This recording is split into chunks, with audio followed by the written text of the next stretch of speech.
I'm trying to start. Sorry, carry on. Hello, It's really everyone. interesting because this is episode 22 of season 2, which is 222, and when it's 888, 666, remember?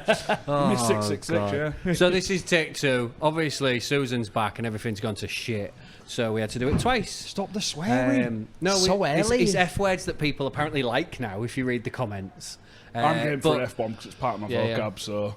Anyway, Let's season fucking 2, do this. episode 22 of Bragging Rights, recorded at Tribal, sponsored by Comscaf, and we talk about rugby. Sometimes. It was meant to say like you don't take one, and we're actually back at the home of the pod because it's been a few weeks since we've actually. This is no longer a green screen. It's not a green screen, no, it's a glass screen. I'm all thrown off now because of that over there ruining things. Craig's son. No, not Craig's It's not very son. nice. No. But Craig's son did ruin He's Craig's mad. life. So, he did, didn't he? What? Ruined your life. He's got his I earphones in, can Craig. It's neither all right. confirm or deny that statement. It's not the Jeremy Kyle show. It's the rugby show. All right, fair enough. How are we all doing? We all right? In general, not just rugby. Don't use that sign and getting all peed off. Yeah, great. Sure? Yeah. You have a nice meal yesterday? Went out for Rachel's birthday? Yes. Got his stroganoff 1 minute, and then 52 minutes later, he got his. I'd got his finished my veg. stroganoff before the veg that was supposed to accompany the stroganoff turned up. Name and shame. Name and shame. Where Just was to it? confirm, it was not. Starring in Willoughby. Too late. It was not tribal. That's all I wanted to confirm. Is it's not tribal. Let's not throw people under the bus. Too on late, the he's done pod. it. I've tried. Why not? All right, fair So enough. would you And describe the fact it? that my daughter hiked the guts up 10 o'clock last night. Are you surprised by this? What? Well, it's just another Westhull establishment that let you down. It's Willoughby, It's actually. Willoughby. It's more fucking Westhull than Easthull, innit? Ooh. For the joke. Jesus. Wow. Just Craig to go. I ain't dropped an F-bomb. Yeah. Yeah. And you ain't dropped an F-bomb on this take. So Yeah, I did. Oh, did you? You had your medication. I'm going home. I've had Another chaotic all of my start. medication today, yeah. All Yeah, right, let's go. Come on. Let's talk about rugby. Craig. So, yeah. Stop it. It's my line. Sorry. Grounds me. I told you this before. So, yeah. I thought I'd get out of the way. Oh, Craig. you had a No, sigh. no reason for it. Just, What are it's a you bit warm, sighing innit? for? Bit warm. Oh, aircon's on. It is on, but I'm still sweating. All right. But yeah. Do you watch Origin? Huh? What? You know what? Yeah, that's what I was sighing for. Oh, okay.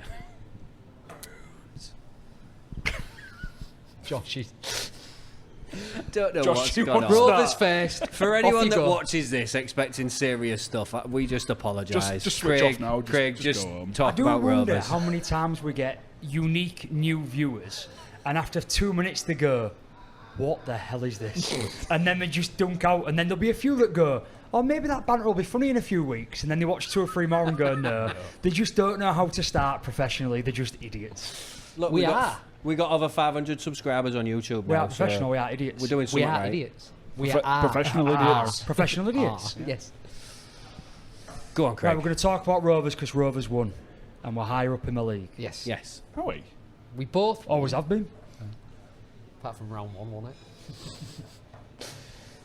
Yeah, probably. When you only just got past the team you Dean, killed on Thursday. Dean. There you Dean. go. Well, Shut that's up. one point we don't have to talk about anymore. Oh, I do because I've got a long point about it. Strap yourself in, folks. Yeah, still grinning like a Cheshire cat after that. It was probably one of the best performances I've seen out of Rovers as a whole for quite some time. You can only beat what's in front of you. Craig's got a real fair point there, though. I've It got was to agree. it was a more fun game to watch in comparison to some of the games where we've performed really well throughout the rest of the season. We've hammered teams this year. You know, we've nilled loads of teams. We've played really well in games, but there's been times when it's almost been a bit boring's not the right word, but the Catalan game wasn't particularly fun. You know, Yeah, The Whereas- Salford game that I went to wasn't fun. whereas yeah, Was for us. this was fun from start to finish because it wasn't as if it was just a complete walkover, even though the scoreline says that. We had to put together as close to an 80-minute performance as we could, and As because we have done for a long time. yeah, and because we managed to do it, made it a really fun one to watch. That's why I agree. Still grinning. Yeah, it was a complete performance. Josh agrees with something I said. He went, and he didn't go, I don't disagree with your point, but anyways, It's not that I disagree. It's just that Yeah. you know, opinions are like arseholes. Everyone's got one. Don't mean want to hear or see it, Craig. okay, moving on. Yeah. I felt like Start again. we turned a corner then, and then it just didn't go anywhere. Oh dear, but yeah, there was so many positives that we could take from that game, and very few negatives. If there was probably one negative, I'd like us. It's going to sound a bit. I'm going to see their faces in a minute, but better in defence. Yes, I know we conceded 0 points, but we missed 35 tackles, which was 15, I think, more than what Castleford missed. Now, it's all well and good doing it against a team like Castleford who are struggling, you know, going forward. The points have been hard to come by from. But if we do that against a team like Leeds, who have found a bit of form, minus last weekend, Wigan, or Hull in a derby, if they click. Wakefield this week. Yeah, Wakefield this week, they proved that last weekend against Wigan. So that's where I'd like to see us tighten up a little bit. If I had one gripe from the weekend, it'd probably be that. But It's not that I disagree, Craig. but No, your point's completely valid, and I agree. If we had to pick a negative, that is where it would sit. The stats show it, and you could see it on the pitch a bit as well. There was some missed tackles. It always comes with a caveat there, doesn't it? How the game's going, who you're playing against, and the style you're playing. Loves a good caveat, does Josh. It's just the way rugby is, and it's the way we've been this year. It's like when we kept questioning Peters. We never questioned him, but we got questioned from you two about it quite a bit sometimes about his squad rotation, who he was picking at positions, and it was in Peters we trust. And until he lets us down, we won't know and say it's a bad decision. And it's the same with things like this. We've said multiple times this year with certain games that we've played where we try things, we try moves that we don't always try, so we have more errors. And I'm not saying that's why we missed more tackles, but some of the missed tackles did come from us throwing the ball about a bit more and players being out of position, or we lost the ball because we was trying a move we'd always put on. So, yes, it's a lot of missed tackles, and I don't want to say it isn't a negative, but it's not like we'd play that exact same game plan against a Wigan and end up with 35 missed tackles. You've got to remember, Cass were chasing the game for large parts of it, so they're going to take a few more risks, which results in a few more missed tackles from the opposing team. What you've got to take credit for, or take comfort in knowing, you still didn't concede even though you missed them tackles. Yeah, there is that to it, but my point was, it was kind of a roundabout way to say it, but we make them miss tackles against another team, which we might not, which you've just said, but if we do, we'll be punished down the line. Like, I think this is 2 games in a row now, I think you mentioned it last week, Jimmy, where we've conceded more missed tackles than the opposition, even though we've won highly comfortably, eventually in the second game, and then against Catalan. So that was my point, what I was trying to sort of get across. But it's good to try and pick out a negative, which is hard to do when you had such a good win. And I don't think you're wrong for doing that. I just think that there are so many caveats to it, and also maybe this is a bit of our cup hangover, and try and flip it on the positive. Obviously, we didn't concede. If that's a cup hangover. Exactly. Exactly. How good is that, though? If our cup hangover is that we fall for a few tackles, and we've also got players coming into the squad and players out of position again, players slotting back in that didn't play in the cup final like Morg. I'm not saying he missed tackles, but we're adjusting back to that. Broadbent moving back again to centre rather than full-back. So there's always reasons for it. We're not wrong to pick a negative. I'm probably not seeing it as negatively as you are, is what I'm saying. No, it wasn't that I was seeing it negatively. It was just the only thing I could pick out of what was a very, very good performance. So, and like I've always said, you never learn from winning comfortably. You learn from the negatives, because that's where you make yourselves better. So I'm assuming out of anything in that game, that'll probably be something that Willie has maybe one eye on moving forward. But we'll see. And like I say, it wasn't a massive negative, but it was the only one that I could see. I mean, I watched the game back twice. I watched the highlights and I looked at the stats, and there was nothing else that I could pull out of that. So, but yeah, as we said, it was close to an 80-minute showing. And one thing I do want to highlight, apart from the big fat duck egg breakfast again, Laya, was Jack Broadbent. That chase back on Sini, where probably half of our missed tackles probably came in that one play. We just seemed to fall off. It was a cracking run, fair play to him, but it was a Sini, great track back from Broadbent. But then Broadbent, and to not give up, and even though, was it Sini, I think, had got the better of him and he'd got the rollover, and obviously lost it trying to switch hands. But that's credit to Jack Broadbent. And, you know, we saw another try-saving tackle similar against St Helens and Leeds, where Hall got tackled in the corner. So you want to see that effort from your team. Yeah, if he scores, but he's dragging you over with him, then fans are happy because you've put that effort in. It's when you give up that fans get frustrated. So, but that was a really, really big positive for me, that chase back. We spoke briefly in our separate group, not on the podcast, about where we're at with our players of the year for Rovers. Me, you and Susan were quite similar. There was only like one person different. After this week, Broadbent has kind of comfortably moved to the top of my list, above Jez Litton. Not because Jez still isn't doing amazing and having what I think is an England-worthy performance this year, the way he's playing, but you have to give credit to the way Broadbent moves around and still performs at 100%. The only questionable performance he's had was actually, and it's harsh to say that, was in the Challenge Cup final, which was an anomaly of a game. And it was for a lot of players on both sides of that pitch, not just for us. When you look at the way he moves around and can you play fullback this week? Can you do centre? Can you play winger? We've got an injury, can you move out? And he's still delivering not just great performances, but performances that have standout, highlight-worthy moments like that try save. That's why, for me, he's moved up now to, that's my player of the year at the minute. Yeah, can't argue with that. 9 tries as well, and we scored them from all over the park, really, left and right. You know, I think Davis got 2, Broadbent got 2, Booth got 2, and then there was Hiku, Morg, Whitbread, and that's it. That was quite good, that. I ain't even got that wrote down. So yeah, we're scoring an array of tries. We're not just scoring like the same sort of tries. Like we scored 1 try from a kick right at the end, which Broadbent just outjumped their defender. You've got Broadbent muscling his way through. You've got the slick try from Hiku, where Davis made the break down the wing and then fed it back inside to Hiku and he ran away. So it's just good to see that we're scoring a variety of tries, which is obviously just going to stand us in good stead moving forward, I think. Absolutely. To get so many points on the board is always good variety of tries. One thing I picked up on was Chris Booth's looking like a hell of a player. He's now got 4 tries in 4 games for us, which is fantastic, which in a weird way started to remind me of when we had Josh Charnley on loan.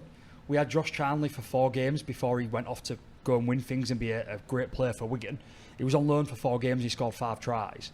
And there's some sort of similarities there. He's tall, you know, you can see he's already starting to put some muscle on. He's not sort of a beanpole, there's some size there. And he seems to have that confidence and attacking flair at a young age that some wingers tend to need to build into. Booth just seems to has it already. He's already has it in him and he goes. So he's looking like a great player for the future. Yeah, that play to the whistle try was a prime example of that, where everybody else had stopped, he picked up the ball, 1 quick glance at the ref, and he was over. Like, you know, and it's that turn of pace from a standing start, and he had to sort of go around before he straightened up. So yeah, it was very good to see. Now, all over Twitter, X, whatever you want to call it, there's been a lot of discussion, especially leading into the game, of Cass almost beat you in the first game. Are you worried? Is this going to happen again? This, that and the other. And it was just a night and day performance, but that brings in our argument, which we made in round 1 and round 2 after the Wakefield game, of, you know, nothing's won in February. You're still working on your links, you've got new players and things like that. So to see that difference was very pleasing. Absolutely. Let me try and say this as quickly as possible. I'll annoy some people with it, but to try and make my point. Everything Craig said's correct. Nothing's won. You've got to start building up your partnerships, the way you play, where players sit in positions.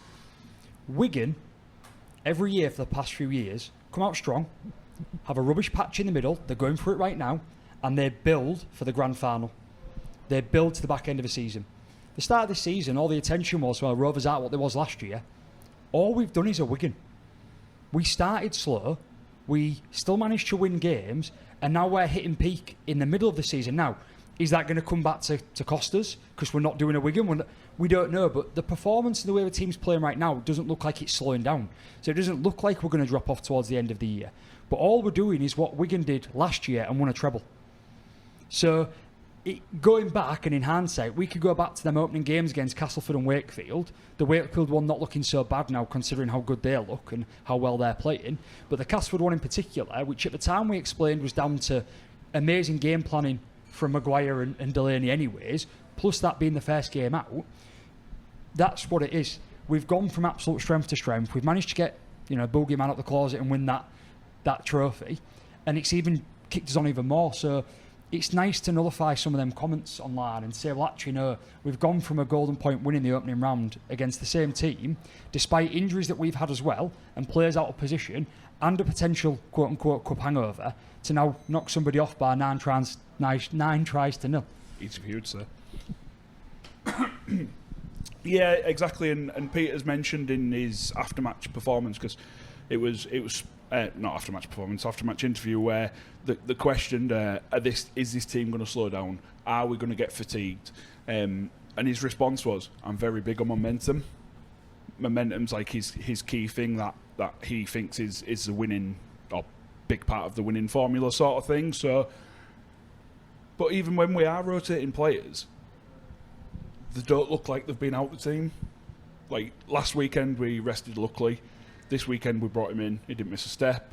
Booth's filled in for Budgie magnificently, and he hadn't missed a step either. He looked like he's played there all season. So we're at that luxury where we're able to bring players in and they just slot straight in. Jack Brown's another prime example. He's been on the fringes a lot, but then when he's been asked to go in and do his business, then he's been doing it, and he's been doing it solidly. So it's a great place to be in right now for us. Absolutely.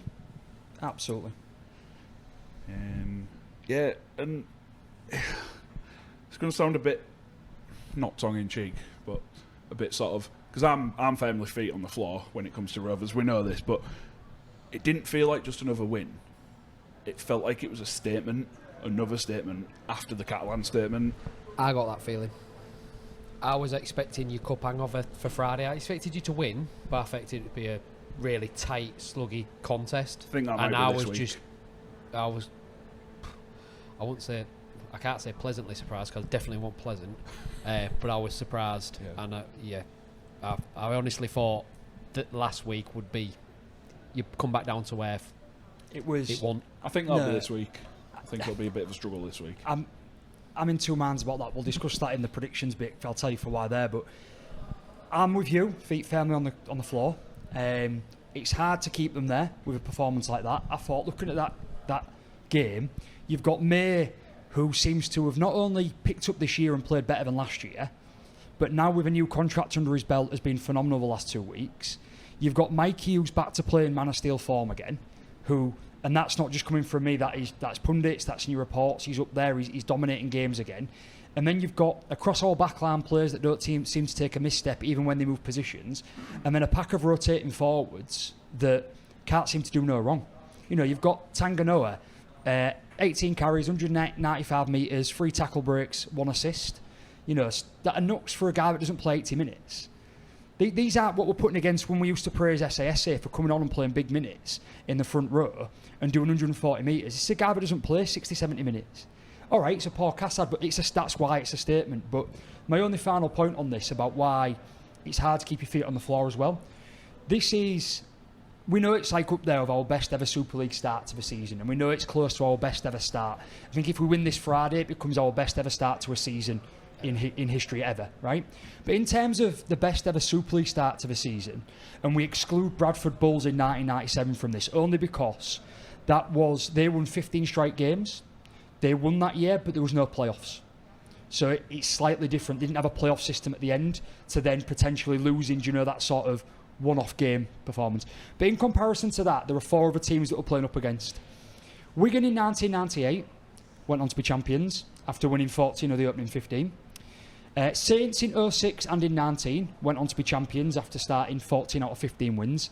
And then Catalans in 2021, who 14 out of 15 to start the season, but ended up being grand final runners-up, didn't win. Now, so the history books say that only one team haven't gone on from this point to be the grand final winners at the end. Stats don't lie. And you combine the stats with history and that performance that seemed like a statement on Thursday night, it is hard to not be excited and think, we aren't just pretending anymore, and we aren't just a chance. So we aren't just hoping for it. There's a good chance we could do that if we carry on. So it's very exciting. Yeah, definitely. And speaking about like league positions and things like that, the points difference in the last couple of weeks has just massively swung in our favour. It's kind of like an extra point on the board at this moment in time, in that we've got a points difference of plus 382. Wigan have got 289, which is a 93 in the positive for us. So it is kind of like an extra point on the board, so to speak. Obviously, hypothetically, it's not an extra point on the board.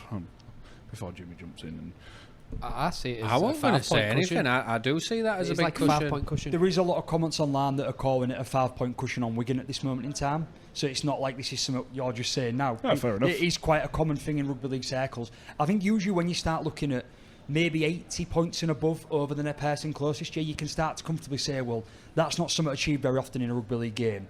So That's like 3 wins, isn't it? Really, normally. For a lot of teams, yeah. yeah.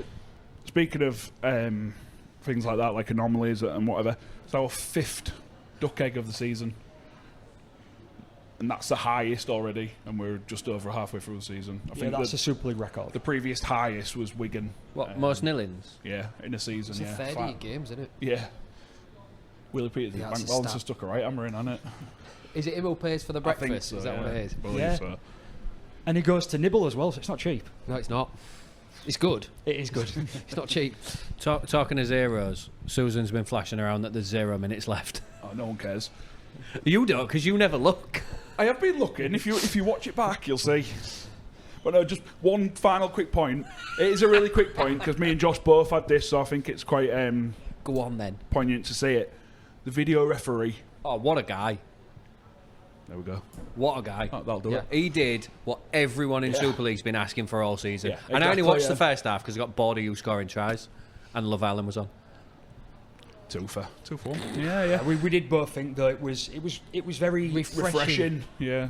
refreshing. It was very NRL-esque in how quick it was. It was, this is a decision, can we check it? No, it's wrong. No, it's right. Whatever Bosch done. Yeah. You know. Thoroughly enjoyed that, and if other video refs can implement that moving forward, then everybody will The be happy. problem is with your inconsistency. You've got great work like that on the Thursday night, and then you go to the Sunday when you can see a referee that tries to give all try after try that keep getting chalked off because and I'm not just saying this for a bit of banter as I He had am. his toenail in touch. That's another one that keeps coming back with a lot of complaints online, like, oh, didn't they try and give all loads of tries? I was like, I know we're going to discuss yours in a minute, but I'm pretty happy that most of them were very close, and I'm glad that he checked him. I don't think that he really knew that there wasn't that there was or wasn't a try when he Yeah, sent I them agree up. with that. But it's the inconsistency comments again. We'll talk to that after Susan presses a button and tells us about the sponsors. This week's episode is sponsored by Comscaff. Commercial Scaffolding, or Comscaff, are a Hull-based company formed over 30 years ago. They offer a safe and professional scaffolding service nationwide. For services and enquiries, you can go to comscaff.co.uk or call 01482 782 181. That took forever. That takes Did- longer yeah, every week, does, doesn't doesn't it? it? Like, just, because we have to sit there and be quiet whilst he plays it. Yeah, it's an hard task. It is difficult. For us four, it's really hard. 27 seconds of silence is not easy. We're meant to be quiet when that happens. Meant to be, yeah. Move my mic away. Pulled it. Yeah, I did. Dean had his mic like that, and I just went, Breathing like Darth Vader down it. yeah. Go on then, let's talk about Hull. We won. We did. And let's talk about Tribal. No, it was... It's 2 points, and it shouldn't be sniffed at. No, I agree. It shouldn't be sniffed at. And I know, just before you carry on, I know you like stats. Our 8th Super League away win of the season, more than the last 3 seasons combined. I had a How little many look home wins today. you got? We're not talking about home games, Craig.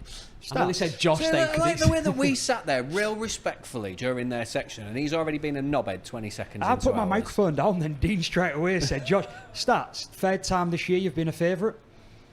First time we've Oh, won the as a first time favourite. you've Yeah, won? Cartwright said that in his That's- radio interview. That literally I've written, can't you see, the man that never sits down. It's like the Super League's equivalent of Craig Bellamy, and it's great to watch. I love his enthusiasm on the sidelines. Yeah. I love it. It's great. I still can't help but feel a little underwhelmed. I felt all last week I would go to the game and come away underwhelmed, and I did. Maybe it's because I had that mindset. It wasn't going to change, but I don't know what I was expecting. But yeah, I felt a little underwhelmed, but looking at the players after the game, there was celebrating in front of the fans, changing rooms, not celebrating. The team photo was front of the post. They looked happy. Thanks for travelling all this way. They looked really upbeat, like they was happy with the day's work. And I'm like, am I expecting too much? I don't know. I mean, I put it on the Twitter account, didn't I, at half time to share the score, that it was an underwhelming first half, and that was being generous. I thought I was, even though we were winning at half time, I was extremely disappointed with the way that we performed in the first half. You can try and attribute it to the conditions if you want. I feel like we experienced at least 3 of the 4 seasons during that game. 1 minute it was hot, 1 minute it was cold, 1 minute it was hot and wet, 1 minute it was cold and wet. It was just here, there and everywhere with the weather. But it's not really an excuse. If you're expecting rain, under the jumper, up the jumper all game. Just keep a slippy ball as secure as you can. Just give some credit to Salford in the first half. I thought that they linked up well.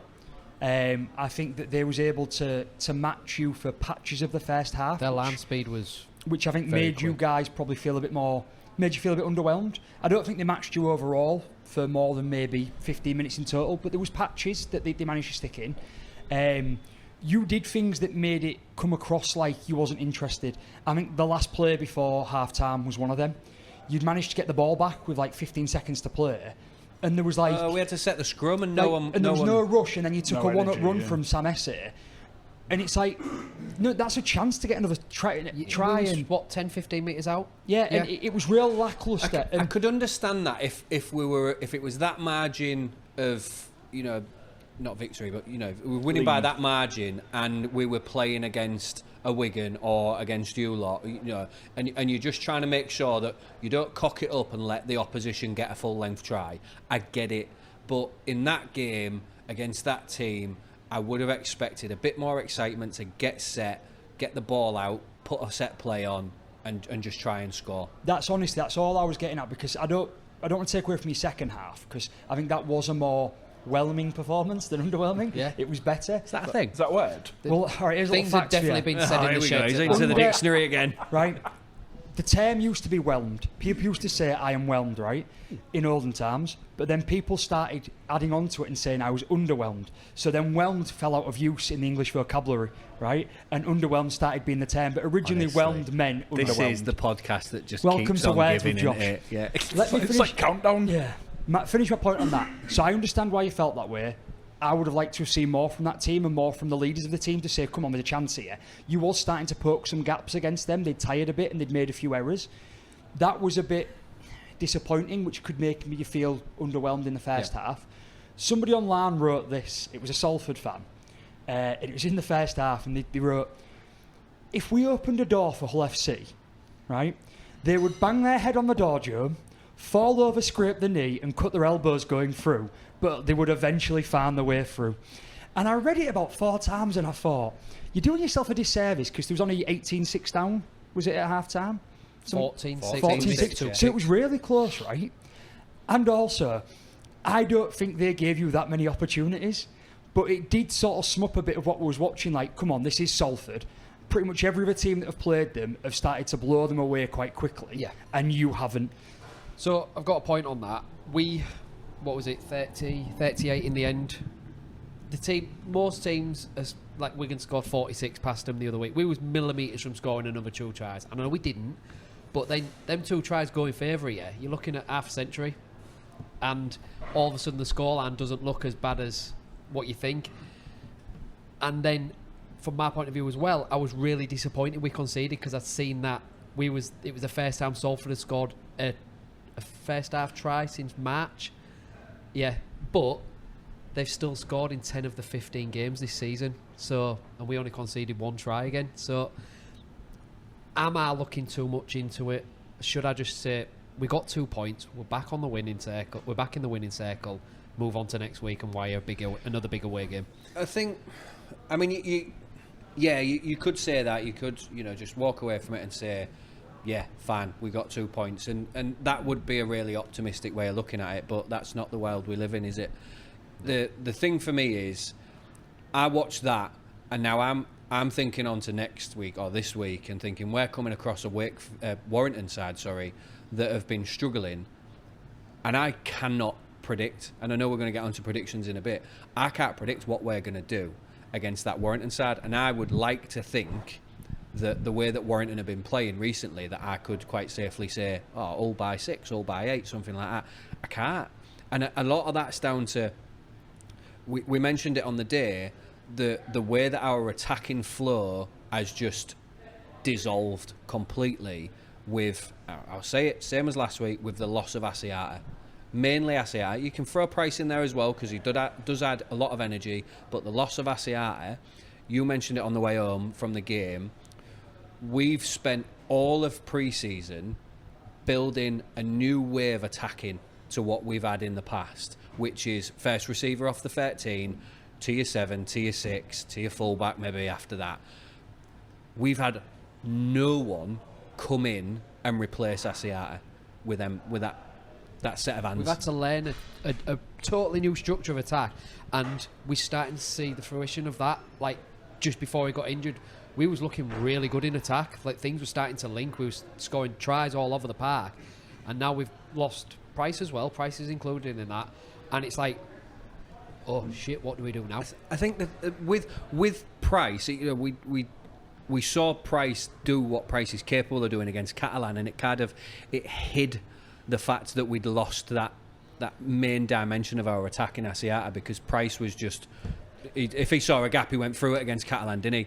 With him not in the squad, it just makes everything just look flat. It looks slow, and I don't like dogging on players, but when you're replacing Price with Rapana, it was. We'll get onto that. It was much clearer in this game than it was against Catalan, because Catalan were at their very worst. Yeah. Salford weren't at their worst.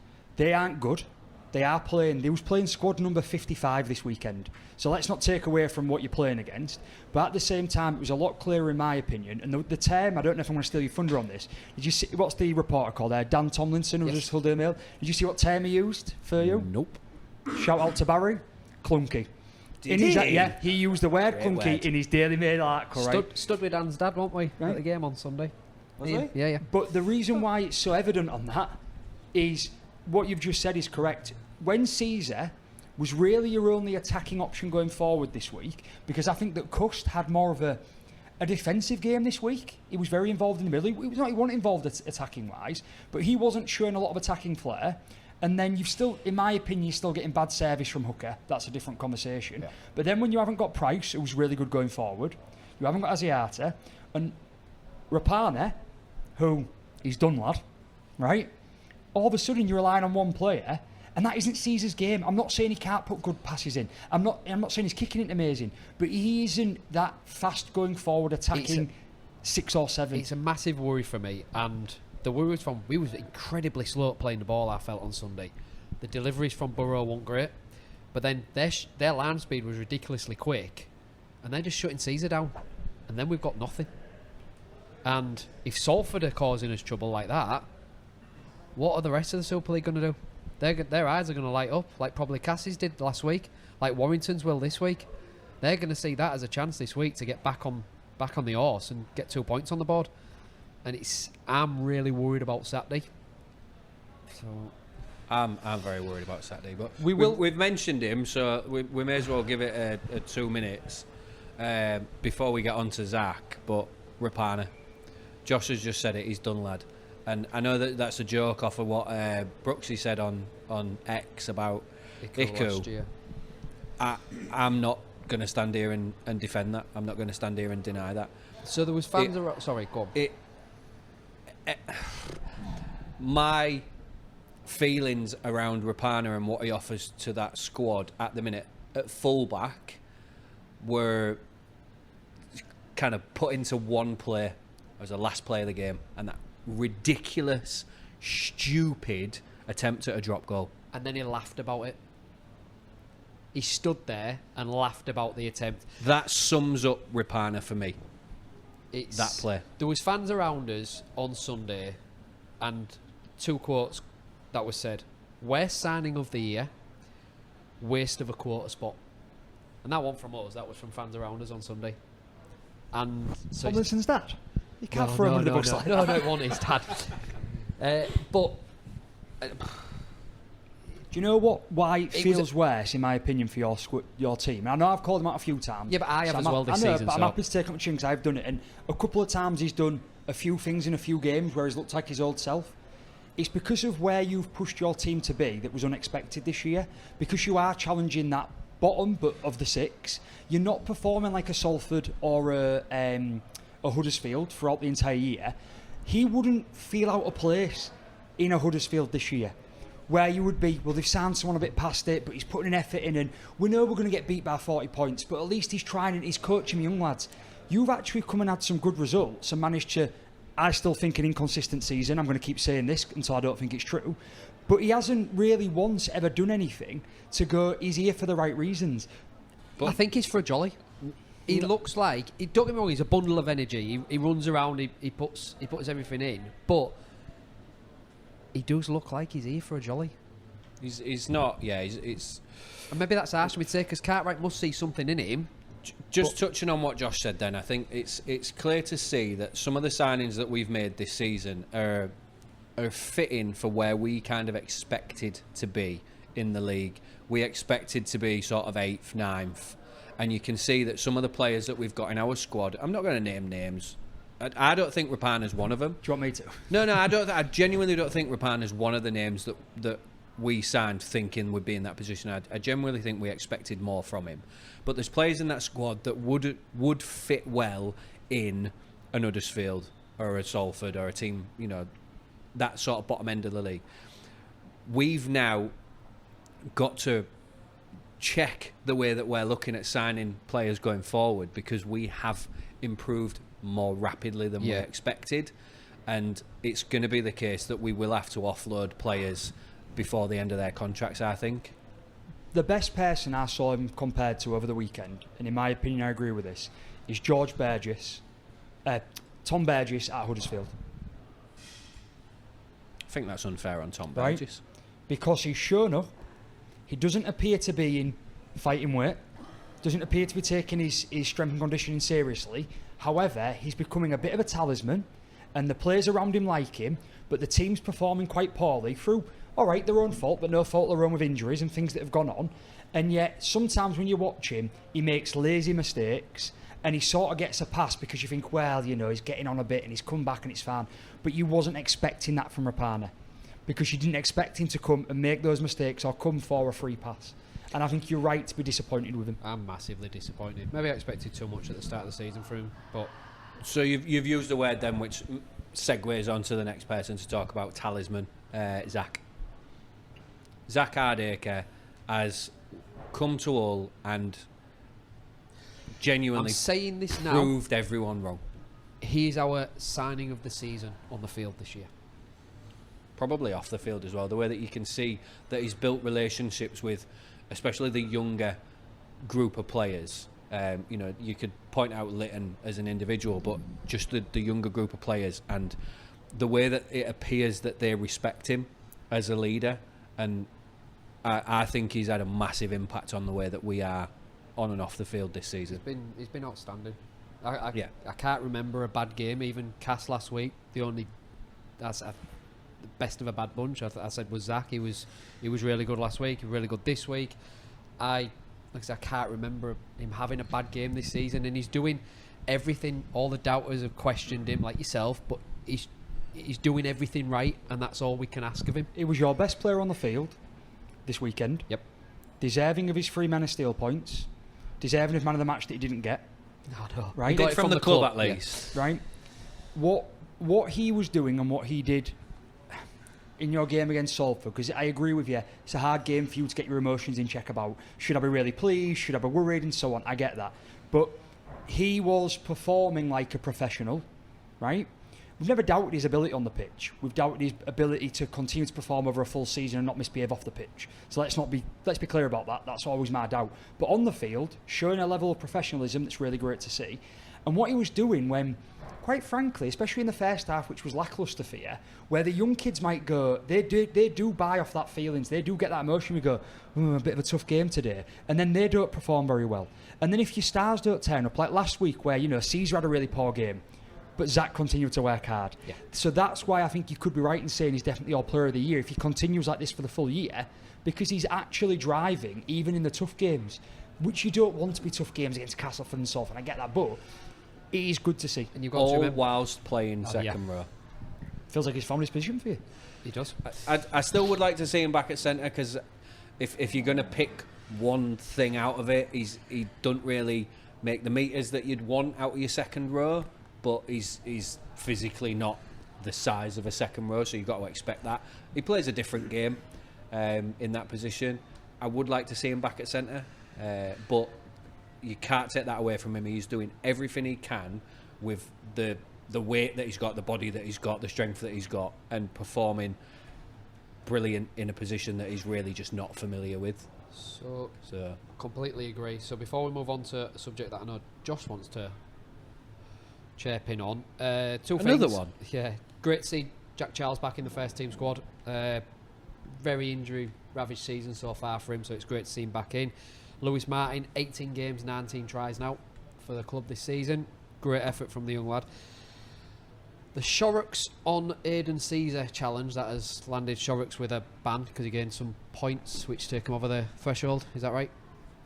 That's what I've read. Is that today. what you've read? He hasn't got a ban for that late hit. The points took him over the threshold by 1 point to give him a 1-game ban. So Josh's comment to us during the game was embarrassing from Caesar, overreaction, or something like that. Yeah, I do think so. Yeah, I definitely don't think it happened earlier in the game. Late hit, and it's happened all season on Aidan Caesar. He's been targeted and unfairly hit, in my opinion. It's not been clamped down on. Cartwright's come out and said this a few times over the course of the season, and I think that reaction that happened on Shorrocks was just born out of frustration for everything that's gone on this season, and it was bound to happen at some point. I know that you're probably going to mention it because it's written down there. The thing that did it for me was when he walked back. Shorrocks. Yeah. He knew exactly what he was doing. He knew exactly what he'd done, and he walked back and he was laughing. As soon as he got away with it, he turned round to one of the young lads and he was absolutely wetting himself. And is that the... Do you want a Joe Shorrocks? Yep. Setting an example to your youth? Or do you want a Zach Hardacre? Or an Aidan Caesar? Because... if that's the example from your senior player to one of the youth players to say, "Oh, I got away with that then, lol." Why are we making Caesar a saint? 2 weeks ago, I'm not making him a saint. 2 weeks ago, he pretended to have a head injury and then got told to stay off for it. So you want to talk about making an example? You can't compare them. You can't say, "Do you want a Hardacre?" We're on about Caesar here. I said that what was wrong, what was embarrassing about was the way he grabbed afterwards and started having a push and a shove, and I think that wrongly influenced the referee to give it a late challenge. Every halfback in the league, every halfback in the league gets caught late, and you've just said, "Oh, and Caesar gets caught every game," and even Cartwright's talked about it. He has. Every halfback gets caught when he's making a kick. What makes Caesar special? I'm not saying nothing makes him special. I personally think he's been unfairly, maybe because I've watched Hull more than every other team, but I think we're supposed to be clamping down on this attacking the kicker, and I think he's been... Other teams have got away with shitloads on him. Caesar seems to get caught more because your delivery from the play of the ball to him on last is poor. But so players rush up. So he doesn't get caught late all the time. It's just that players get closer and tend to touch him more. He doesn't get hit any more than any other player in the league. But the defender has got the responsibility... To protect the kicker. Well, not protect the kicker, but no, not make a late challenge. I'm not saying you're allowed to hit him, and I'm happy to be wrong that if that was late and that's fine, he shouldn't be laughing afterwards. I'm not disagreeing with that. I'm disagreeing with let's not make it out like Caesar gets unfairly targeted.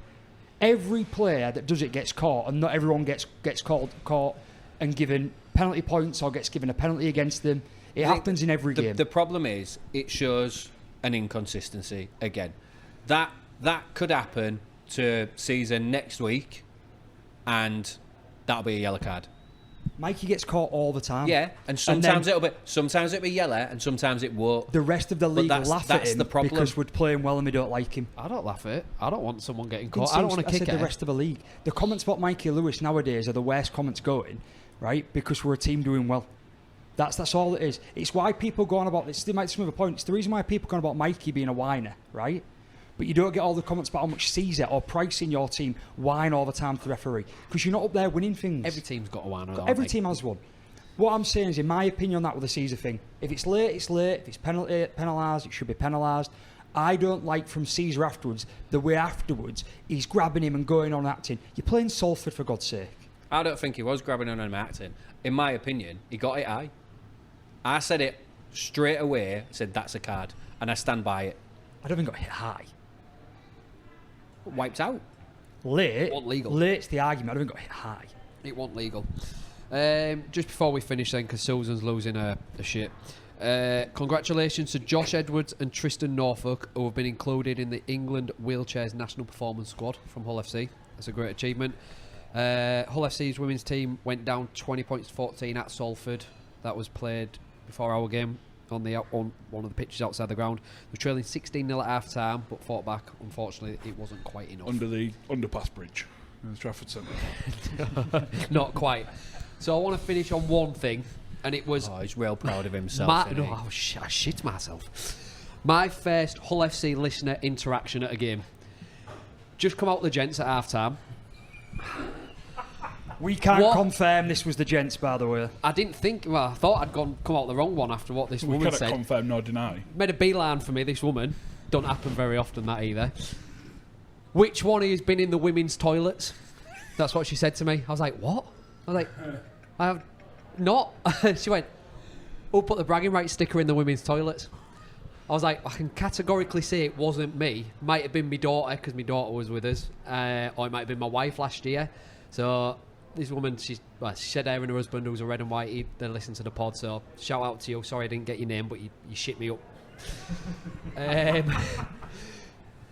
Later found out, speaking to my wife, because we took my youngest to the Salford game last year, Lyla, who was only 6 at the time, and she wanted to, we've got the little bragging rights stickers, and she stuck them in the toilets last year, so... Do you know what the worst bit? She was really proud that they're still there as well when I told her. It's cool. It's a good story. I like it. Do you know? No, you know what the worst bit about the story is? I can't believe that you've openly thrown your youngest daughter under the bus because you definitely went in the women's toilets. She made me question: did I actually go for a wee in the women's toilets? Well, you don't know which one's which nowadays, do you? So. You never know. Women's toilets have urinals nowadays. And on that note, let's talk about what's going on. That's my input for the Hull section. At Tribal this week. So, Tribal this week, we've got Friday, so that'll be the 27th of June. We've got Rovers versus Wakefield. If you can't make it for whatever reason, it'll be on the TV at Tribal. That's 8 o'clock kickoff on Friday. The following day, if you are able to make it to Warrington, we've got Warrington versus Hull FC. That is a 5:30 kickoff on Saturday. And then we've not got an event to tell you about this week. So, we'll just tell you about the discount that you already know about, hopefully, which is 15% off. Anyone that's got a season ticket for Hull or Rovers, just bring your season ticket in. If you've got a bill that's got food and drink on it, you get 15% off. And now it's Josh's bit, like the rest of the pod. Let's talk about the news. It's Josh's pod, isn't it? It's not your pod. It is Josh's pod, yeah. It's always going to be. The moment you invited me on, you knew what you was getting. You had your signing on fee. It's a takeover. You don't get a signing on favour. It's a takeover. This is like Man United 10 years ago. He's not here to take part. It's an aggressive takeover. Josh Glazer, we should call him. Can if you want. Go on then. What's going on in Rugby League this week? News around the world. Yeah, that one. So, in news around the world from rugby this week then, we are approaching the provisional transfer date for Rugby League, which is going to be the 1st of August when transfers need to stop. I say provisional because, as always, Rugby League can't officially decide anything. So we'll say the 1st of August now, but we'll understand more on the date. We won't be surprised if it's the 20th of August in a few you weeks. can sign someone on the 2nd because we're not really going to do anything about it. We advise you to make signings before the 1st. There have been a couple of small moves ahead of that are only on loan, but I think one that's been rumoured for a while. So Matt Frawley, who's sort of fallen out of favour at Leeds, found himself on loan to Huddersfield for a month, who have some sort of half-back woes there as well. So he'll probably be slotting in there to do a job. Then, and that's one I'm raising that because I can see that being a long-term thing, really. I can't see him going back to Leeds, but we'll see. Nah. It comes on the back that we've announced today as well, that Rovers have got some transfer news. So Danny Richardson's going over to Salford for 2 weeks to give them a helping hand. I think it'd be good for him to get some game time as well.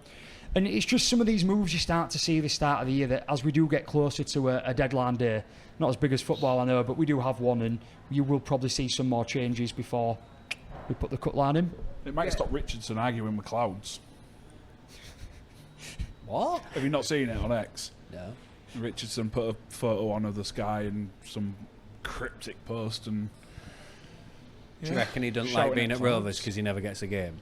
Probably. That'll be what. It's just spitting his dummy out, maybe. Maybe so. Maybe. A couple more quick ones for his 2 in-depth probably discussions maybe this week. So the first one is shout out to the Maroons who managed to make the series 1-1 in State of Whilst Origin wearing this past week. a blue Well played, top. Ashley Clan. A much better game than the first, in my opinion, but also I would like to think many others' opinions. In awful conditions. Very Yeah, bad conditions. horrendous, really. A little bit more physical than we've seen in the first game. A bit more bash like we like, and what was very close to being the biggest ever comeback in State of Origin, but didn't quite come Not off. quite though, was If it? Zach Lomax could kick for Origin like he kicks for his club side, would have won. If Ponga Do you could forget catch, what he club got he played close for then? anyway. I think he did. I did, yeah. Call me out. Oh well. We like throwing each other under buses. It's fun. Fucking prick. There we go. Wow. Next, Josh. Obviously, massive announcement in the past week for us. Hull KR now an official partnership with the North Queensland Cowboys, something that's been in the works for at least the past 6 months, but perhaps even longer.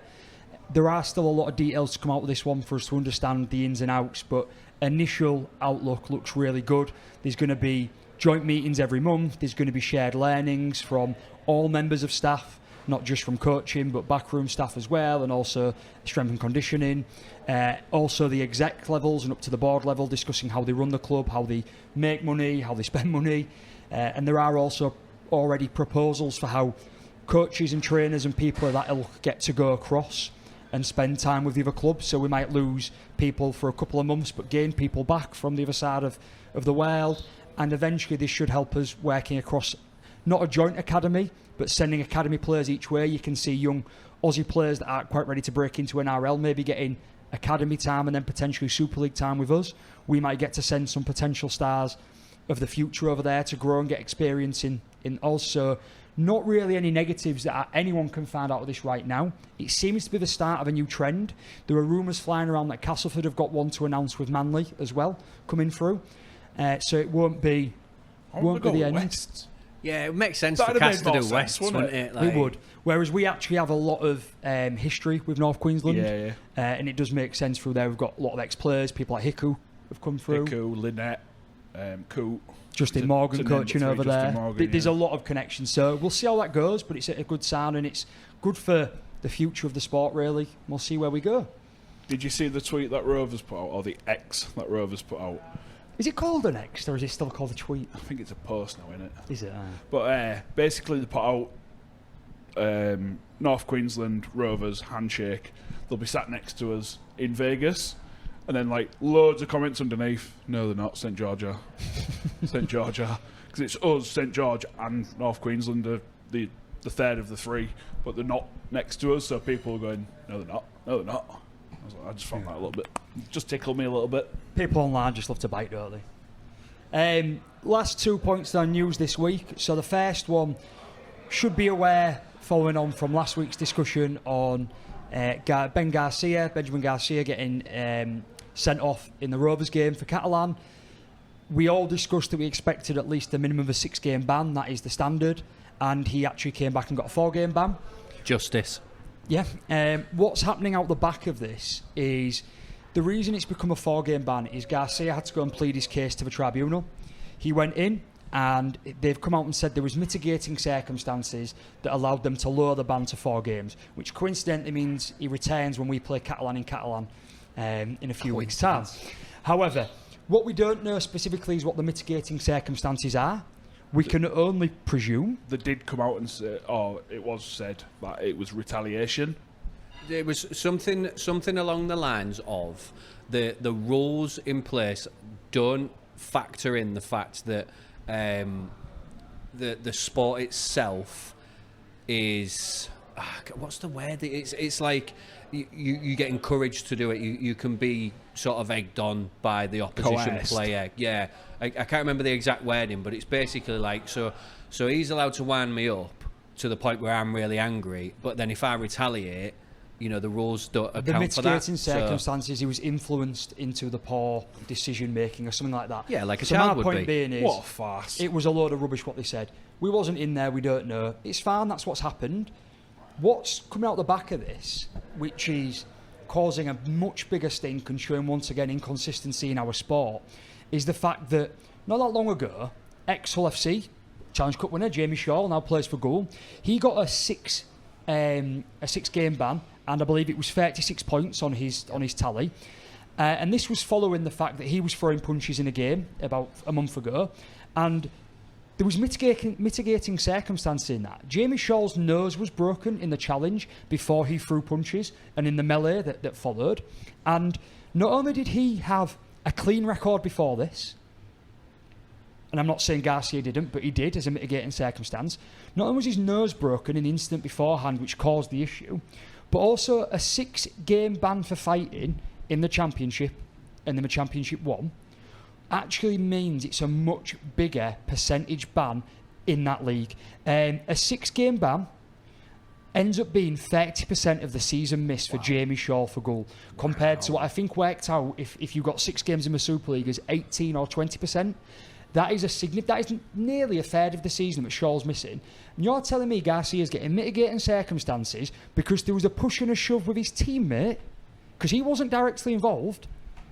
It was Partington that had the beef with Minnie, and now Shaw, who gets his nose broken in an incident, gets 6 games. So not only has this opened a can of worms that Goal are rightly appealing, it's also started one for Bradford as well. Oh, God. I can't remember the details on the Bradford one, who also have a large ban for fighting about 6 or 8 weeks ago.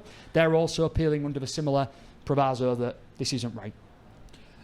Just to confirm, exactly what I meant was he was successfully able to argue that he had been charged under a law that did not contemplate provocation or mitigation. So he argued that he was provoked and the law doesn't account for that. He ran into Minchella and then punched him, or slapped him, whatever you want to call it. Where's the provocation? It is what it is. Once again, an absolute farce. Maybe the provocation is that they was playing a much better team and was getting hammered. And at which point when it happened, they wasn't. Final news story. Another Debbie Downer for Rugby League, but that's just what my news is nowadays. An article was released a couple of days ago, written by John Davidson, coming through the iPaper, I believe. I actually picked it up on MSN, so take it for what it's worth from where it's come from.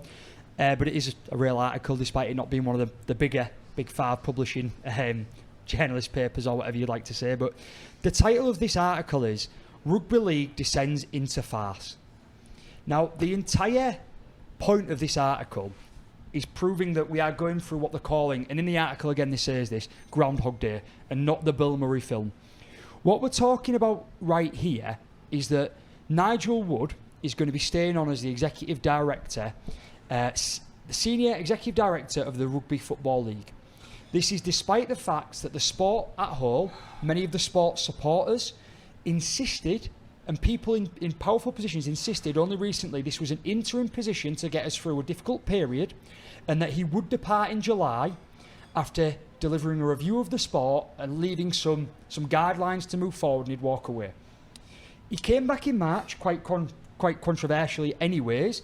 I don't want to dig into the guy and say about when he quit before and what had happened, but this guy has got a couple of successes to his name and a lot of failures. he is responsible for our Sky Sports deal, the original one, and he is responsible for getting us the £3 million or whatever we've got, which obviously pales in comparison to other sports. But he was responsible for negotiating that and getting us over. But not only is he an active member of the Bradford Bulls ownership, so therefore a direct conflict of interest, showing again that it's a farce what's going on, but he is responsible for several teams going bust during his tenure. Not up to and including Toronto, Halifax in the early stages when they were in the Super League. Crusaders going bust. So, look, I ain't going to go into I've gone into too much detail anyways, just to put some context in, but that's where it is. You can read it there. That's the title of it, that we descend into a farce again. You can find it online. It's worth a read. It's worth looking. I'm just looking at my phone to pick up some details on it now, but, you know, he led us to £2 million losses and got a £300,000 severance package. I was going to say that's the thing that I was going to say. I'm pretty sure he got a massive severance when he got told to bugger off. Yes, he did lead the 2013 World Cup, so I'm not saying he's not without his successes. And the article goes into this, but this is a public relations own goal for the sport once again. This is not what we want. As a sport that wants to keep growing, as a sport that's got so much to celebrate and so much that we can offer back, we need to do better. And no doubt this won't be the end of this. We are a democratic organisation, and we should not be agreeing and voting people like this back into power. I do not believe this is the best man for the job, and I don't believe we've made the right decision here. Yeah. And it just, when we talk about inconsistencies in the sport, we talk about decisions we don't like, and we talk about things that have gone wrong, apple doesn't fall far from the tree, and it starts at the very top. And this is a dying shame. Is there a sport that makes so many own goals like we do? And on the back of that, we will be sharing information as to the protest that Josh will be arranging.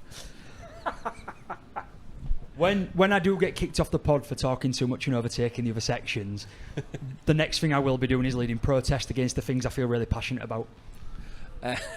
Fair enough. So let's move on. So I don't think I've told Susan about this, but you're going to have to figure out what to do right now. If you watched last week's or listened to last week's episode, at the beginning of the episode, you will have noticed that it was a little bit different. We mentioned a story about one of our listeners, fellow Rugby League fan, John Story. If you have been watching on YouTube, you'll notice that at the bottom of the screen there has been a little QR code that's been showing that you can scan. It should now be really big on the screen. So if you're watching on TV, which I know a lot of people do, I'd never thought they would, but a lot of people do. You can scan that. That'll take you straight to the what's it called? It's a petition link. The petition link. That's the word I'm looking for. That'll take you to the petition link for Lyla's Law. It's not called Lyla's Law on the petition for whatever stupid reason you're not allowed to. But yeah, if you can scan that QR code, sign that goes a massive way. We have.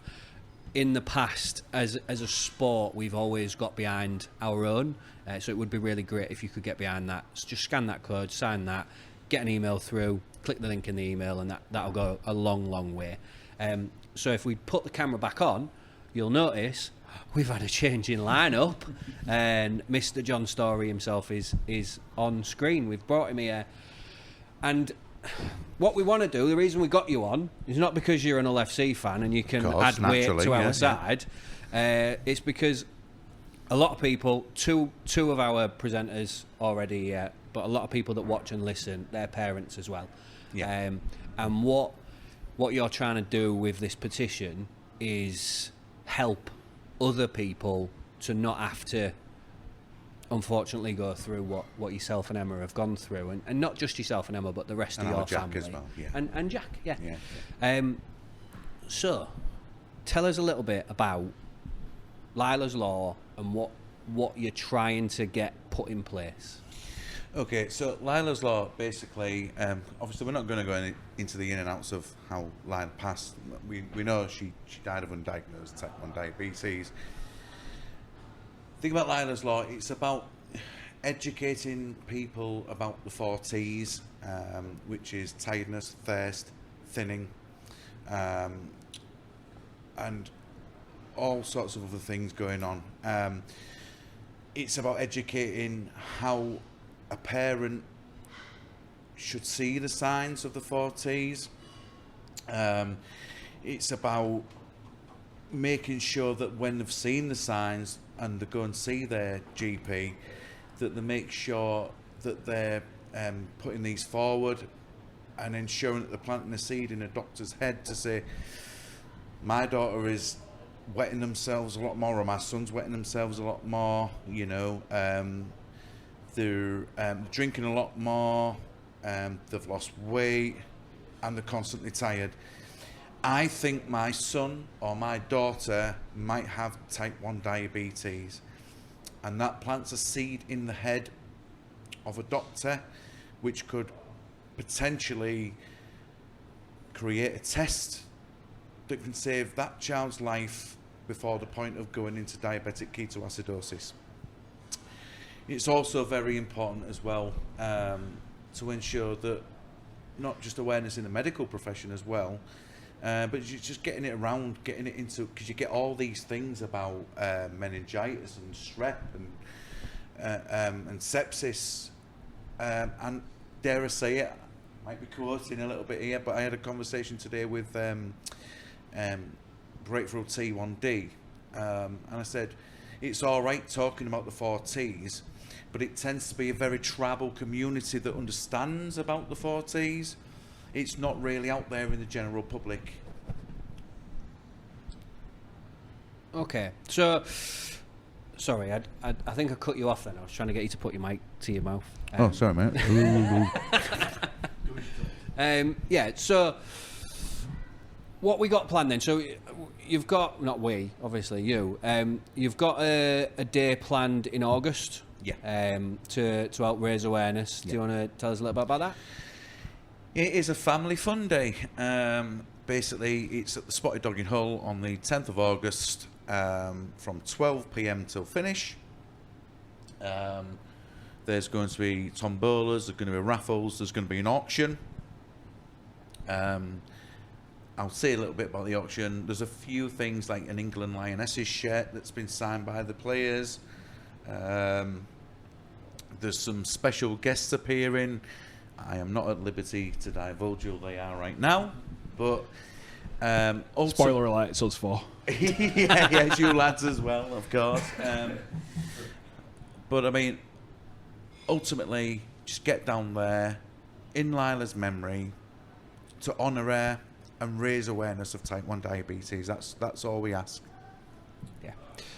So, like I say, from us, from everyone at Bragging Rights, hopefully from everyone, not just in the Hull and Rovers community, we want to try and get this spread a little bit further, because, you know, everyone saw what Leeds managed to do with Rob Burrow, and I don't think I'm not trying to say that we're going to get Kevin Sinfield running 10 marathons or whatever he's done, but you know, if we can get a percentage, 1% of what happened there, it'll make a massive difference. And you know, I ain't got kids, but I know for a fact that, you know, I've got nieces, and I would be absolutely devastated if everything that could be done wasn't done. So, like John said, we've got thirst, thinning, tiredness, and toileting, right? Yeah. If you notice that type of stuff in your kid, don't let a doctor do what, unfortunately, doctors tend to do. Yeah, I mean, it's viral. That happened with me with my MS. I'm not trying to take away from this, but no. You've got to put your foot down, and you've got to turn around and say, no, do something, test for something, and they're really easy to notice. It's not difficult to notice if your kids exactly. I mean, we were one of the things we were told was, you've got tonsillitis. You've take some antibiotics for this tonsillitis. If she hasn't improved within 24 hours, then call 111 or go to A&E. We didn't get that chance. No. But the whole purpose of Lila's Law in the first place is to make sure that Lila can leave a legacy where no child is ever going to go through what they're going through already. I won't go too much into the ins and outs, but I am meeting with Parliament officials and our local MP But so far, in fact, while you lads were talking, I got another email come through. I'm now at 130 emails. Of them 130 emails, only 2 children have been diagnosed at the point of initial contact with a GP. The other 128 have been at death's door at the point of diagnosis. And this is why things must change. And can I just say to all the parents out there as well, you are not overprotective. You are not a hypochondriac. You know your child. Yeah. And just to touch on what John said there, that's the point of Lila's Law, to get your child in, and at first point of contact, that doctor is obliged, hopefully, to do that test. Yeah, under nice guidelines. Yeah. Because they're already in place. And it's frightening how, from a medical perspective, they're not picking them signs out, even though people are telling them it. This has to stop. There's too many children out there getting too poorly before diagnosed. It's not fair on them kids. And there's the parental guilt that people feel, even from those children that have survived. And they've got that for the rest of their lives. Even though I've told countless amount of people, it is not your fault. That's with them all the time in hindsight. And it's not fair on parents or the children. So, yeah, we're supporting it. We're going to do whatever we can. We're going to keep... we're really going to keep ramming it down your throats, I think. And I'm not going to apologise for it. We'll keep it on the screen. That QR code will stay there for anyone that wants to just scan it. You know, just all it takes is 5 minutes. Not even that. You know, for the amount of time that you sit there and listen to us chat absolute bollocks about Rugby League and whatever else, and whatever else we decide to chat about beforehand, it's literally going to take you a minute, 2 minutes to just scan it on your phone, put your name in, put your email address, put your postcode in. You'll get sent an email. Check your spam as well. Yeah, check your spam. It might go into spam. You get an email, you have to click the link in the email, and that's it. It's done.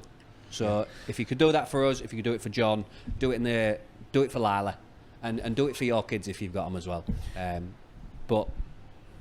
I thank you all boys from the bottom of my heart for letting me on, because particularly Jimmy, because he knows I'm that tosser stato that comes on on Twitter. Actually, it was Dave Moffat in 1996. I think you know, sort of thing. Yeah, for anyone that's on Twitter or X or whatever you want to call it, John used to be on as Trigger's Broom. Yeah, and he's the one that called me out about Johnny Whiteley. Yeah, because I erroneously said that he played for Rovers. I didn't mean that. I know he coached Rovers, but he called me out in public, and I hated him for it. And then when he messaged me and he told me the story, I was like, you know what, you are human, just like the rest of us. So, yeah, if you ever get called out by some twat on X, probably me. Just remember that there is a human being behind that. Yeah, but because we're nice, we're going to let you stay on. We've been told by Susan, obviously, that we ain't got time to do previews for Rovers Wakey, but you'll kind of guess where we're at with our predictions. So we're going to go straight to predictions. We've all done our 5. We're going to let John tell us his prediction as well while we're going through it. Okay. We're in a bit of a rush now, though, because of Susan. Just ignore her. This is the thing, we have a week without her. And it was delightful. It was delightful. And the best bit about it was... like the Beatles here. Whilst he was away, all we kept getting in the group chat was, I bloody hate this electric van. I can't go anywhere. I have to wait 45 minutes to charge my electric van to do 20 more miles. It was brilliant. We'd have been to get to Sheffield, I think. We'd have been on time tonight, but we had to stop 3 times on the way from Bransham to charge up. Right, Craig, this is your bit. Craig's time to shine. You stop stealing my thunder. It's him at the beginning, it's you at this one. I've had enough. All right. I was going to get into that. Sandra, why have you bought this? Shower. So Rovers versus Wakefield, what we got? Well, I went off the Super League website and they've got Leeds and Lee down first because we're down as Robins on their website. So obviously alphabetical order because we play at the same time, but I will start with Rovers just because. Rovers versus Wakefield at home. As I said earlier, I think this might be the struggle game, so to speak, that I think Dean, you was possibly expecting last week. Yes. I think I some still Rovers fans expected a win last week, but I yeah, expected a bit but more of a bit more of a tussle, yeah. And I think that'll come this week, especially after where Wakefield will be after last week. I think they'll be up there. So I have gone for a Rovers win, and I've gone by 16. For the first time, I think this season I haven't done them in the app, and there's some that I haven't quite decided on. I'm concerned for Wakey for the effort they put in last week. I know we're carrying some injuries. We've announced today that Batchelor has got a throat injury, 2 to 6 weeks potentially out. But we've got so much depth in the squad. Martin's due to come back. Reece Martin's potentially due back this week. Budgie's due back if we need him. We've seen what Noah Booth can do if we don't. There's so many variables. Noah Booth come from Wakefield, by the way. Did he Yeah, he signed it from Wakefield. Come from Wakefield. From Wakefield, but a Castle. Born in Cass, played for Wakefield, came to us. So I am going to say, I still think Rovers win, but I'm going us by 14. Is it me now, is it? May as well, yeah, sat in the middle of that, yeah. I actually kind of sided with Josh on it, to be honest. I think you think that they might be riding on the crest of a wave, Wakefield, but I know, I'm sorry. You've never been on radio before, John? Well, I've got a big gob and a face only your mother would love. But I think, personally, I think Rovers will be far too good for them, and I think Rovers will win by 22. That's a big scoreline. Secret Rovers fan, isn't he? Absolutely. That's 2 of them. Just Dean to go. We've got him wedged in now. Secret lemonade drinker, but not Scared now. I pretty much echo what you've all said. I'm saying Rovers by 13. I'm the outlier. I think there's a massive improvement needed in your defence, and because you've done it back to back in terms of a lot of conceded tries. A lot of missed tackles. Not conceded tries. I don't know where that came from. A lot of missed tackles. You've had a lot of missed tackles. And I also think that Wakey might back up as well in terms of their effort and their performance. I've gone for a Rovers win, but I've only gone by 6. Right, do you know my biggest concern with it was for Wakey? Because I really like what Wakey have done this year.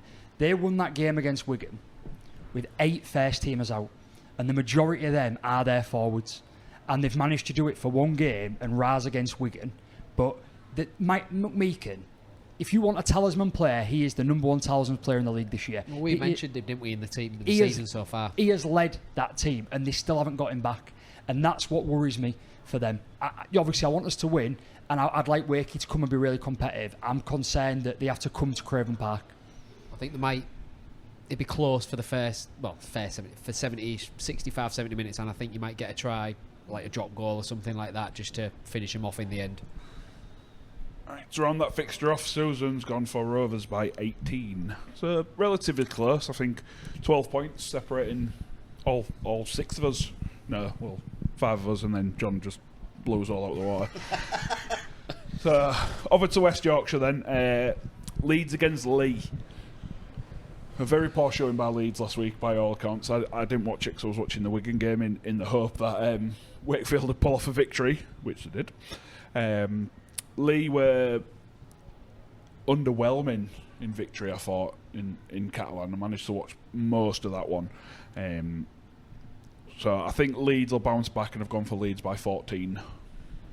I agree, Leeds to bounce back. I think they was only well beat because the game plan against them was so well executed. They suffocated them. Jake Connor probably had his worst performance of the season, or probably his least impactful performance of the season. I think it'll be closer than that because I think Lee has still got some quality, and I've got Leeds by 6. I'll make this really quick. I think it's going to be Leeds by 10. Leeds by 8. I think they'll bounce back. I'm the proper outlier again. I've gone Lee by 14. Wow. Yeah. Wow, indeed. He really wants to finish bottom, doesn't Reasons, he? because that's what I decided, John. Because that's what I decided. Unless, I don't know. I just think, I didn't see. I didn't see anything from Leeds last week, and you know, it's a one-off though. Like it might be a one-off. It might be a one-off, but you never know. And I don't know. I looked at the fixture, and it's just what I thought. So I wrote it down. Fair enough. There's no logic No behind logic, it. yes. Yeah. What it is, mate, is I'm 1.5 points behind you in the league, and I have to find something somewhere. And it is a risk, but I'm going with it. If it's a risk that comes off, Yeah. you never know.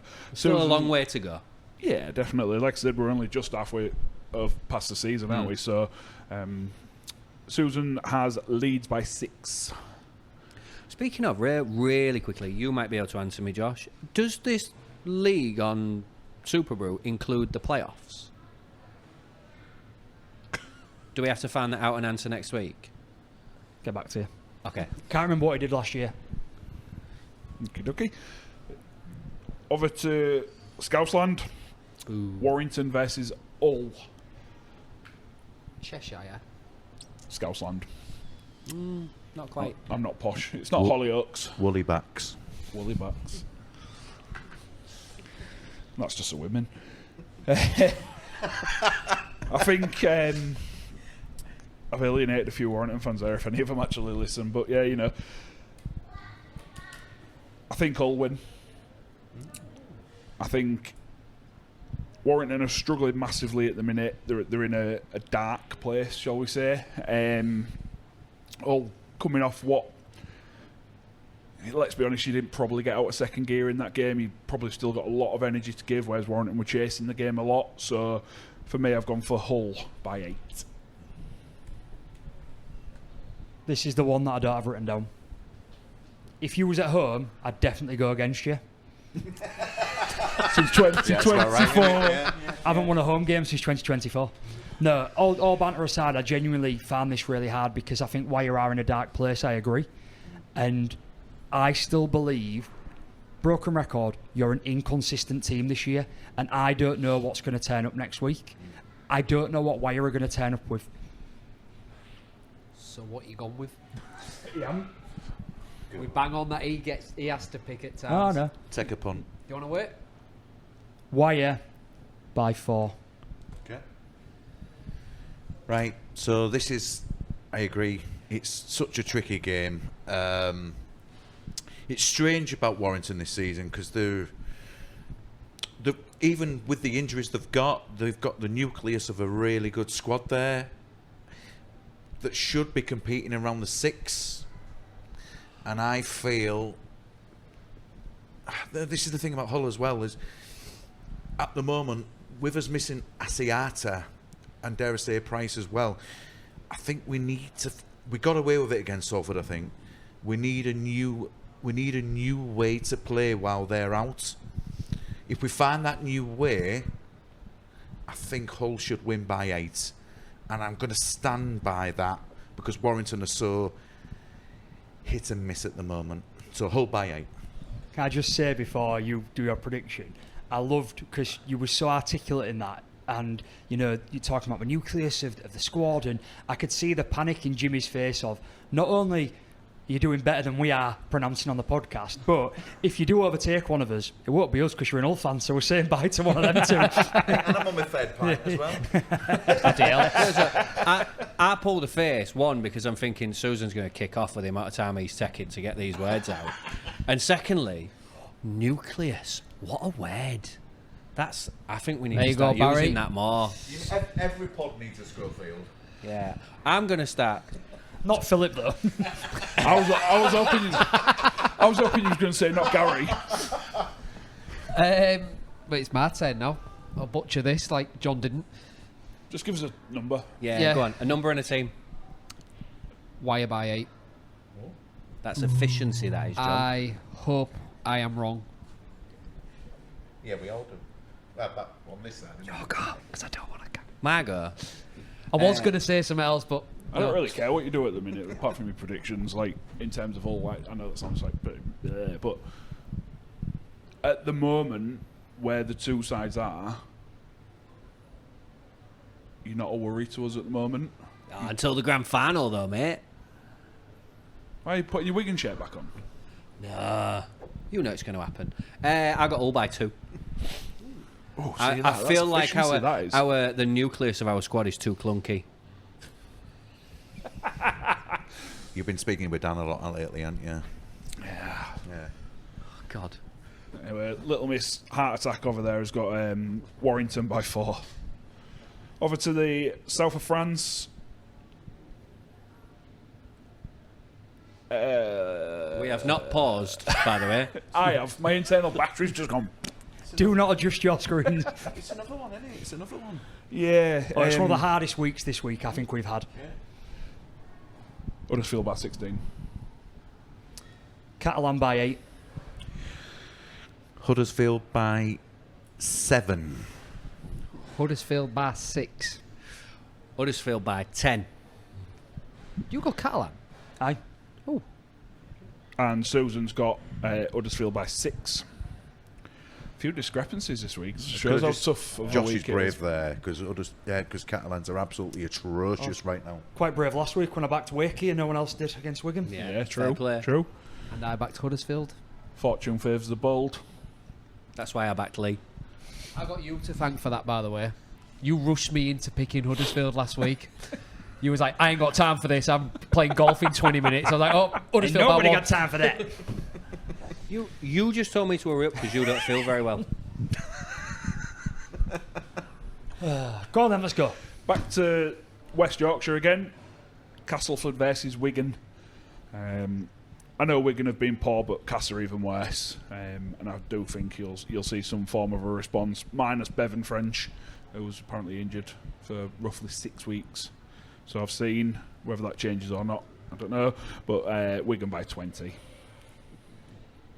It is at Cass, isn't it? I've wrote that. Yeah, right it's in. at Cass, yeah. Wigan by 15. I love an odd number. You're going to go mad at me. Wigan by 38. Wow. Wigan by 22. I've gone Wigan by 8. And Susan has Wigan by 18. Final tie of the round then. Back over in Scousland. St Helens versus Salford. St Helens very good by all accounts last week. Again, didn't watch it. Salford struggling. Saints by 42. Saints by 34.